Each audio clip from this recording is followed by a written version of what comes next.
عشان تخش مهرجان الجونه في شروط معينه لازم تتوافق معاك. الصدر اليمين اللي يقطع ولا الصدر الشمال؟ اول حاجه انت لازم تكون من الناس اللي هي بتعمل باي باي كده، الناس اللي هي صحاب امينه خليل دي اللي هي بتعمل باي باي كده، او يعني لو نزلنا شويه ممكن اللي هي بتعمل باي باي كده، لكن باي باي دي كده لا، انت تروح تقعد في مهرجان التونه ما تشوفش وشك تاني. الناس اللي هي بتبقى شبه الابوستروف اس، عارف الابوستروف اس؟ ما كانش حد بيفهمها بس انت عارفها، الناس اللي هي شبه الابوستروف اس دي. خلي عندكم دم.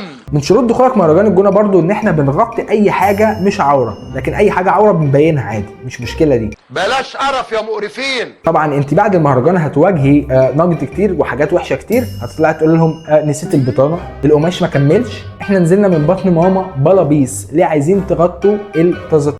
والموضوع الصراحه بتاع الناس بتقول ان احنا نزلنا من بطن ماما بلابيس دوت غريب جدا، لان انا مش متخيل الصراحه ان كان في حد مثلا ممكن ينزل باوت فيت فنقعد نقيمه بقى، يعني الواد ينزل فيقوم عامل للدكاتره تقييم يا اخواتي لسه نازل بيه، ده جديد لانج، ده اول مره تشوفوه اكيد. فاللي ينزل مثلا لابس براند ده نسميه مثلا اسماء اللي هي الطبقه بتاع البراندات، يزن مثلا نسميه يزن، اللي ينزل لابس حاجه مثلا لوكال براند نسميه مازن، اللي ينزل مثلا لابس حته كده من العتبه ولا حاجه نسميه هشام عادي. حابب بس اوضح ان انا بتكلم عن مهرجان الجونه لان انا بحبه جدا، بحب عيله ساويرس كلها، يعني الناس ديت معززين على قلبي جدا الصراحه.